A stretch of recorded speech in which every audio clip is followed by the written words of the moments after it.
Bienvenidos una vez más a tu podcast Apetito de Riesgo. Hoy me siento muy contento porque tenemos a un profesional de la analítica, una persona muy aterrizada que tiene bastante tiempo, mucha trayectoria en materia de prevención de lavado, gestión de riesgo y que ha podido hacer una convergencia entre la data, la analítica y el cumplimiento en general. Hoy tenemos a Carlos Peña Valera. Bienvenido, hermano. ¿Qué tal, Mauricio? Muchísimas gracias de verdad por la invitación y vamos a hablar aquí quizá temas que yo entiendo que tú no has tocado. Sí. Entonces... No, según lo que conversamos antes de iniciar, para que la gente lo sepa, realmente tú vas a tocar cosas hoy de que aquí nunca se ha hablado. Entonces, le aconsejo a todo el mundo que vaya buscando un bolígrafo donde anotar, porque de verdad que Carlos trae muchas cosas importantes, muy importantes, que le ayudará a cada sujeto obligado para su aterrizaje. Y lo importante es que no vamos a hablar de qué lavado de activos, qué es financiamiento del terrorismo. de que el ABC. No estamos en ABC. Eso se acabó ya. Hoy vamos a profundizar. Sí. Y de verdad, hermano, muy, muy, muy feliz. Gracias por la oportunidad. De verdad, para mí es más que un placer tenerte aquí. Porque sé que los temas serán muy edificantes, que eso es lo que le hace falta al sujeto obligado hoy, que tenga a alguien que le diga las cosas como debería hacerse, ¿verdad? Sí. Entonces, hermano, para conocerte un poquito más como profesional en la materia, ¿qué tiempo de experiencia tú tienes? ¿Cómo chocaste con esta materia? Porque cada vez que yo le hago una pregunta así a la gente me dice, no, yo llegué por accidente, yo llegué porque me designaron, yo llegué directamente ahí, ya yo tengo experiencia desde otras disciplinas, pero que de alguna manera conecta con la gestión de riesgo o prevención de lavado. Quisiera también que me hables sobre la data, la analítica, cómo llegaste ahí también y cómo tú has podido conectar esto con la prevención de lavado y con la gestión de riesgo también. Bien. Entonces, nada, yo estudié economía y básicamente lo estudié por el tema de que la economía no es en sí una carrera. La economía es una forma de vida y una forma de pensar. Y te abre muchísimo el abanico de la cosa con la que tú puedes hacer. Por ejemplo, yo estudié economía, pero hice una maestría en finanzas, concentración mercado de capitales. Me gustó mucho el tema de las inversiones. Y el tema de los portafolios. Pero ¿qué pasa? Mientras yo estaba estudiando, un profesor me dijo, ven acá, o sea, ¿te gusta la analítica? Y yo en ese momento era muy desusual el tema de la analítica, de data, pues eso fue en el 2016. En ese tiempo no se hablaba de lavado de activos todavía, ni de prevención, porque se hizo un boom de nuevo con la ley 155-17, que fue en el 2017. Y ahí yo quería cambiar de trabajo y le dije, sí, vamos. Entonces, empecé a trabajar y ahí entré como analista financiero. Entonces, empecé ahí, me gustó muchísimo la investigación. Y en el 2019 hice una pausa. Me fui a una institución financiera muy grande aquí en el país. Yo creo que es la mejor. Y entonces ahí entré ya con el conocimiento un poquito de data y de prevención. No entré directamente en prevención. Entré en el área de mercadeo. Entonces en el área de mercadeo, llamado mercadeo analítico. Entonces esa institución lo que estaba apostando es que en un futuro, ya hoy, las personas en sí, las áreas en sí no tengan que hacer esos trabajos tan manual cuando la data está ahí disponible y tú nada más tienes que saber usarla y buscarle sentido. Automatizarla. Entonces, la institución básicamente lo que hace es, o sea, ¿cómo se llama? Mercadeo analítico. Ya en negocio, ya no hay alguien que te llama por llamarte. Si el banco a ti te llama, es porque tú tienes un potencial de adquirir algo. Entonces, ahí aprendí el tema de la clusterización, hacer modelos. Y entonces, cuando yo llegué no sabía que del área de prevención de lavado me habían pedido, pero no me lo dijeron. Y ya entonces después de 2 años, no, después de 3 años, ahí entonces hice el cambio. Y entonces llevé o traté. Ya había un área más o menos que se hablaba de data. Entonces yo llegué a hacer un departamento financiero, o sea, un departamento de analítica, perdón, ya en el área de prevención. Analítica en el área de prevención. Específicamente en la división de debida diligencia. O sea, que analítica de debida diligencia. Eso no es muy usual en los sujetos nada. obligados. No, para nada. Y de hecho, no entiendo que no todo el mundo lo tiene. Pero como tú sabes que las instituciones, muchas instituciones, lo que hacen es que siempre quieren ir un poquito, bueno, las pioneras, siempre quieren ir o sea, un poco más allá. Claro. Quitar mucho labor, o sea, mucho trabajo manual. Y si tú tienes una buena base de datos, la misma base de datos, tú puedes encontrar lo que tú quieres. Pero Carlos, ¿tú crees que ese trabajo magistral que tú hiciste, que no es tan usual, ¿verdad? Eso, hay sujetos obligados, obviamente todos necesitan, ¿verdad? Eso, pero hay sujetos obligados que no lo hacen tal vez porque no tienen la disponibilidad de datos, no tienen la información. Y como es una entidad financiera, literalmente los bancos te conocen por lo que tú consumes. Tú tienes una tarjeta de crédito que prácticamente tú le das, cada vez que tú consumes, en el historial, ya la institución financiera sabe quién tú eres, sabe lo que te gusta, sabe, si tú tienes una tarjeta, sabe cuál tú vas a tener después. Entonces, básicamente, cuando nosotros consumimos con la tarjeta de crédito, le estamos dando muchísimo más insight de la vida de nosotros a la institución financiera que lo que nosotros, que lo que parece. Lo que parece un simple consumo, tú estás contando una historia. Claro. Tu historia de la historia de tu vida. Claro, claro. No, excelente realmente tener experiencia en temas de data analítica y la colaboración que hiciste también, eso te ha dado un apoyo tremendo, ¿verdad? Tener como una cosmovisión distinta de lo que es el cumplimiento. Sí. Y de lo que es el aterrizaje, ¿verdad? Pero entonces, y ahí básicamente lo que yo hice fue lo mismo que yo aprendí en el área de mercadeo, de cuáles son los potenciales para vender. Entonces yo dije, ¿cuáles son los potenciales para prevenir? Exacto, lo adecuaste. Entonces nosotros construimos modelos de clusterización y entonces los replicamos en la cartera completa. Y básicamente nosotros lo que hacíamos es que mapeábamos las tendencias de lavado, metodología de lavado. Ahí entra la importancia del ROS como información. ¿Quiénes son las personas que se le hacen ROS en las instituciones? Y quiénes se parecen a esa persona que se le hizo el ROS. Entonces, tú lo que haces es que todas las informaciones que tú tienes, tú más o menos la depositas en los repositorios de data que tú tienes.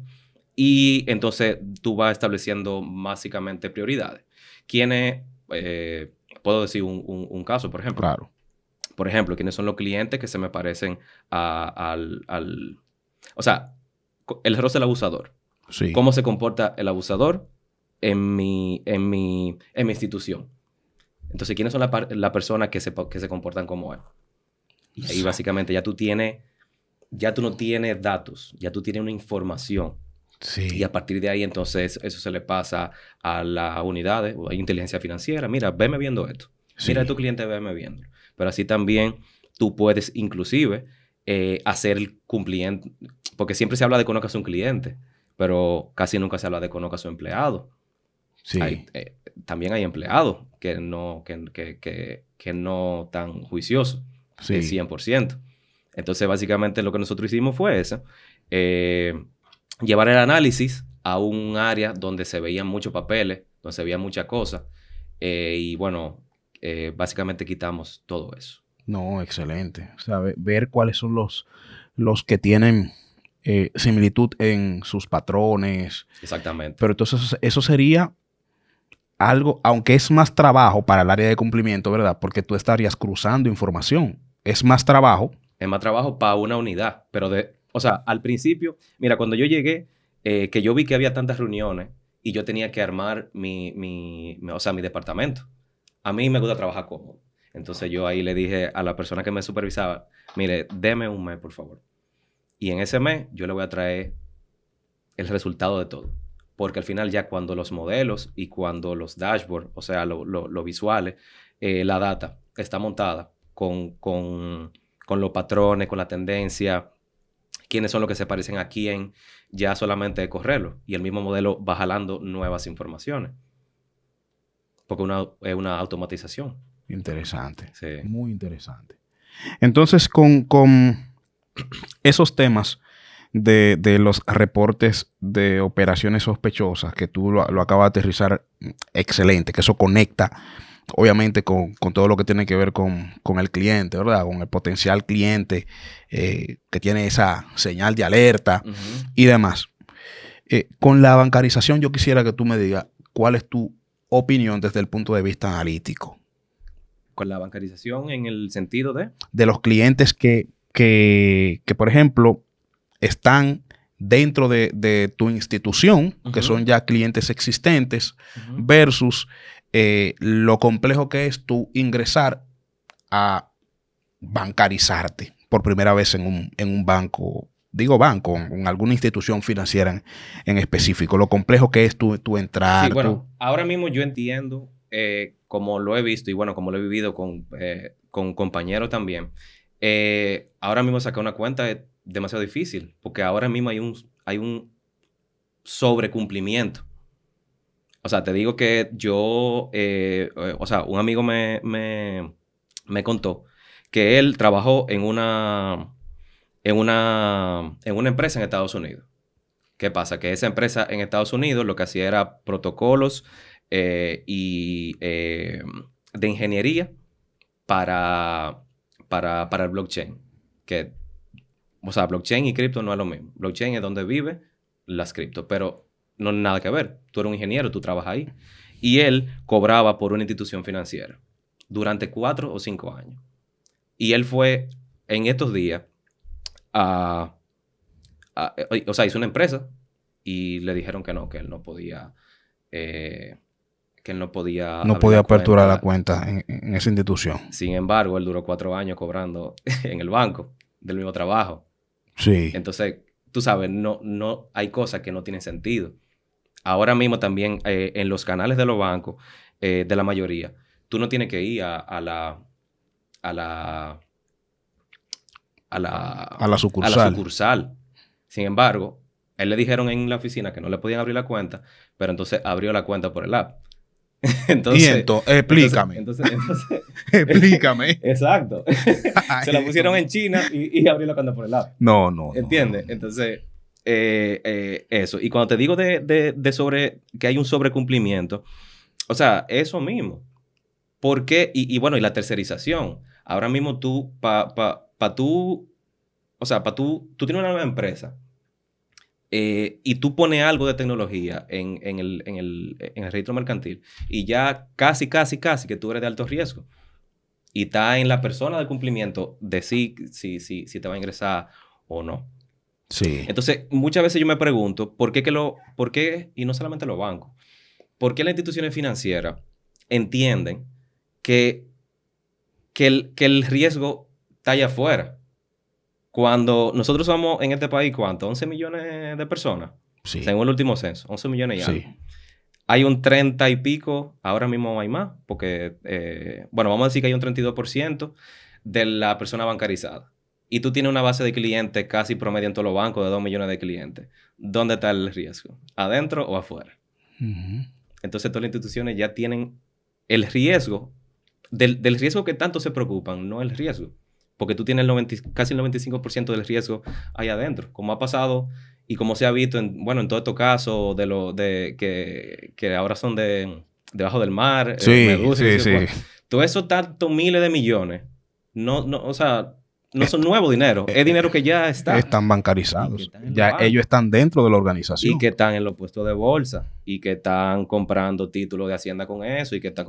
Exacto. Entonces, son gente que ya está identificada y sin embargo, eso no ha sido límite para cometer el delito. Exacto. Y cuando tú ahora con el tema de las cripto y del blockchain, ¿cuándo tú has habido una estafa de 19 mil millones en este país que haya pasado por ahí? Todas son en moneda de curso legal. Exactamente. O moneda de curso legal internacional. Entonces...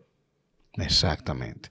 Eso es una parte de desconocimiento de los sujetos obligados. Yo siempre he dicho que a veces yo he ido a instituciones financieras donde a mí me solicitan cosas que yo, que tengo un tiempo ya trabajando esto, no entiendo ni por qué me lo están solicitando. No, y después entonces... ¿Para qué tú me pides la cédula de mi tío? Exacto. Y después te mandan... Exacto. Y por ejemplo, a mí me pasó. Mira, hazme esta declaración. Y yo fui. Lo que yo tengo, todo está comprobable. Porque todo eso está. Los vehículos están en un repositorio de data de algún sitio. Entonces, todo está. Sí. Y no, que ahora tú eso te lo tiene que firmar un contador público autorizado. Oye. Entonces... Oye, eso. No.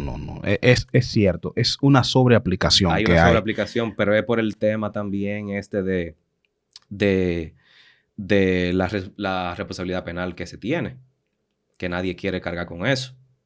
Todo el mundo lo que la quiere es tercerizar. Por eso, o sea, por ejemplo, ya cuando el CPA te firma eso, ya eso es... Si pasa algo contigo, ya eso es culpa del CPA porque él te lo firmó. No, porque yo se lo pedí, pero y él me lo trajo y lo firmó, se supone, un contador público autorizado. Entonces, ¿qué yo voy a hacer? Y el CPA entonces asustado. Y el CPA también. Asustado. Los notarios también. Los notarios asustados. Todo el mundo asustado por este tema. Que no debería ser, porque al final la ley no te dice que elimine el riesgo. Es imposible. Claro. Es que tú hagas negocio controlado. Claro. Y por eso el área de negocio y el área de cumplimiento siempre van a ser polos opuestos. Claro que porque sí. Negocio ve cumplimiento como una traba de hacer negocio. Claro. Igual como yo siempre digo, que el dueño ve el negocio de una manera y el área de cumplimiento lo ve de otra manera. Sí. El dueño es comercial. Exacto. El cumplimiento tiene límites. Totalmente. ¿Verdad? Entonces, no, siempre van a estar discutiendo. No es lo mismo. Y por eso yo siempre, he ido desarrollando el peso que tienen las unidades de cumplimiento. El peso que tienen en las instituciones. O sea... Realmente, y esto, bueno, no, o sea, pasa en la mayoría de los sitios. Cumplimiento, hasta hace poco, era un área X. Cumplimiento era un archivo lleno de papel. Como si fuera un archivo de eso, era eso. Pero ya, no tan solo los reguladores, el GAFI y los organismos internacionales están llevando a que el área de cumplimiento, o sea, como todo, que todo se base un poquito más en la analítica para tener mejores resultados, totalmente. Claro que sí. Porque si tú no tienes data, tú lo que eres un colmado. Totalmente. Un colmado mal administrado. Y si tú tienes una cartera de clientes, de millones de clientes, tú no puedes verlo uno a uno. Eso es imposible. Claro. Mira, entonces, quiero preguntarte, según tu perspectiva, ¿cuál es el candidato idóneo para ser un oficial de cumplimiento, un responsable del área de cumplimiento? Bueno, ¿qué profesión debe tener esa persona, verdad? Porque ya hay empresas que lo han establecido. Mira, este es el perfil que yo quiero. Yo quiero que obligatoriamente sea un contador, porque si no es CPA... Exacto. Oye, que después que tú me respondas, yo tengo otra cosa que decir porque tengo mis reservas. Si no es un CPA, pues no aplica, ¿verdad? Si no es abogado, no aplica. Según tu perspectiva, ¿cuál es el candidato correcto para el área de cumplimiento? Bueno, hay varias cosas. Porque también hay profesionales y hay profesionales. Hay profesionales que son square. O sea, que ellos van a trabajar y lo que tienen que trabajar ya lo hacen. Y 0 milla extra y cero creación en el trabajo. Yo soy una persona que yo tengo que... O sea, tú me puedes dar a mí... mira, esto es lo que tú tienes que hacer. y yo totalmente lo voy a cambiar porque a mí me gusta trabajar como a mí me gusta. Por eso te conté el tema de que yo le dije a la persona que me supervisaba, yo necesito montar, yo necesito saber qué es lo que hay aquí. O sea, en los paneles que yo monté, yo tenía básicamente un 360 de qué son las cosas que yo tenía que ver con la organización de mi trabajo. Entonces yo necesito siempre estar cómodo. Asimismo, y bueno, me van a perdonar los abogados, yo no necesariamente, y no es una obligación, que los oficiales de cumplimiento ni la persona que trabaja en cumplimiento sea abogado. Sí se necesita un abogado, porque este trabajo es una consecuencia de leyes, ¿verdad? Y de normas. O sea, usualmente ustedes tienen un poder de sintetizar informaciones de lectura muy superior a la de los otros profesionales. Uh-huh. Pero a ustedes no les gustan los números. La mayoría. Hay que sí. Lo que sea menos matemática. Exactamente. Ese es el lema cuando uno entra a la universidad. Entonces, exactamente. Entonces, hay algunos que entran a estudiar Derecho porque no quieren saber de matemática. Y cogen la matemática 101 al final. Sí. Sí. Entonces, el contador te puede hacer un trabajo... bueno, el contador es un buen prospecto porque siempre tiene que estar leyendo normas, ¿verdad? Sí. O sea, que tiene eso. Pero el contador en sí no lo instruyen para temas de data. Entonces, yo no tengo yo no tengo un Perdón, espérate, que tú dijiste algo fuerte ahí. Uh-huh. El contador no lo instruyen, o sea, no lo forman en data al contador. No. Excelente. Ni al economista tampoco. Pero a nosotros se nos hace un poquito más fácil. Claro. Te puede aprenderlo. Claro. Exacto. Pero tampoco el economista. Porque si tú me dices a mí, yo siempre te voy a basar todo en data. Entonces, yo no tengo un profesional adecuado. Simplemente que, o sea, todo tiene que ir tendiendo a dejar de trabajar tanto ver uno a uno casos y dejar de hacer tantas cosas manuales. La data te lo trae todo. O sea, si tú eres abogado, pero tú tienes abajo un equipo analítico muy bueno, que era mi caso. Sí.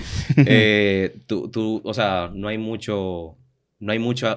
siempre hay mucho trabajo. Porque igual, a la serie de cumplimiento en sí nunca se le da como que, a mi entender, un peso dentro de la organización como lo necesita. Sí, entonces la prioridad necesaria. Siempre falta personal en esos temas porque yo saco la data, pero yo no voy o sea, yo no veo uno a uno clientes, eso lo hace inteligencia financiera, por ejemplo, que tiene 30 gente viendo casos. Sí. Pero cuando tú te vas, por ejemplo, a una cartera de millones de clientes, es un poquito tedioso. Claro. Ahorita la inteligencia. Claro. No se puede encasillar de que tú seas de una profesión tal para ocupar ese puesto. Pero tiene que estar abierto a que tu equipo trabaje en pro a tecnología. Claro. Pero entonces yo también tengo mis reservas con ese tema. Específicamente con la auditoría externa. Uh-huh. ¿Por qué razón una auditoría externa al programa de cumplimiento, quien la debe de hacer, quien la debe realizar, es un CPA? Por ejemplo, hay normativas que lo establecen así, hay algunas que no. Pero no necesariamente un CPA debe evaluar un programa de cumplimiento, porque una cosa es el tema impositivo uh-huh. y otro tema es prevención de lavado, gestión de riesgo o cumplimiento en general. Porque la auditoría externa o esta auditoría externa no es impositiva. Eso no es álgebra. Que sí, o sea... Es un programa de cumplimiento que tú vas a evaluar. Es más, ni siquiera debería llamarse auditoría. Debería llamarse evaluación o algo. Buscar otro término que se familiarice un poquito más. Que esté como muy alejado del tema de... Y no tiene que ser un contador porque no hace sentido. ¿Por qué? ¿Pero por qué tiene que ser un CPA? No. ¿Por qué? Bueno, yo te tengo varias cosas. Asimismo, como todo el mundo piensa que el oficial de cumplimiento tiene que ser abogado, son la misma gente que hicieron eso. Exactamente. Eso no tiene sentido. Exactamente. No tiene sentido. Entonces, yo conozco personas que son publicistas. Oye, publicista. Decorador de interiores. graduado. Hicieron una licenciatura en, ¿cómo se llama esta carrera de ejercicio? Dios mío. ¿Cómo es, Miguel? Una carrera de ejercicio que se hace, que ellos estudian que dura como 3 años, esa carrera no dura mucho. Educación física. Estudian educación física y están metidos en esta materia trabajando. Y son gente que yo la respeto porque son gente que han entendido el aterrizaje de este tema. No son abogados, no son economistas. Claro. ¿Tú entiendes? Porque es como tú dijiste, creo que fuera de cámara o cuando iniciamos, que la gestión de riesgo es independiente. O sea, tú puedes estudiarlo y aprenderlo. Sí, totalmente. Y bueno, más que quizá aprenderlo, la experiencia que te da todo. Porque al final está escrito muchas cosas, pero como dicen ustedes, ¿cómo se llama esto? Cuando se hacen las cosas por experiencia y no porque estén en una ley o en una norma. Eso mismo, la experiencia en el campo. La jurisprudencia, algo así.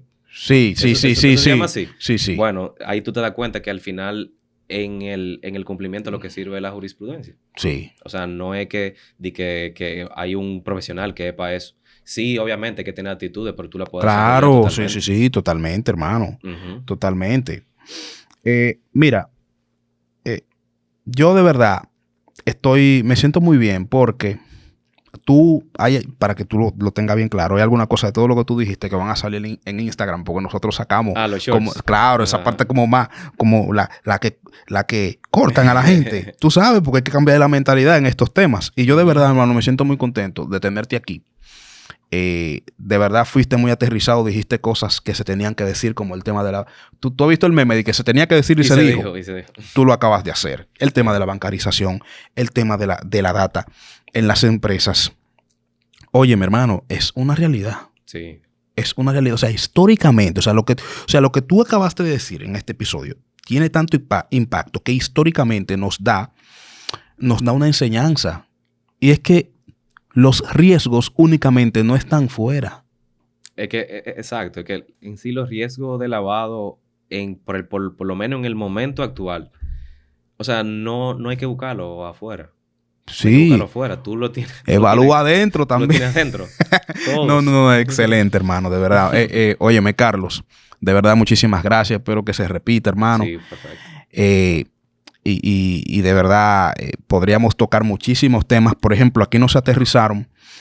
Tú hablaste sobre el tema de cripto y blockchain, pero en otra ocasión podríamos hacer, no sé, un podcast aterrizándolo eso y conectándolo con la misma data, ¿verdad? Porque creo que la data se adecua a cualquier disciplina. Sí, claro. ¿Verdad? Pues de verdad, agradecido por tenerte. Gracias, viejo. No, gracias por todo. Bueno, esto es Apetito de Riesgo.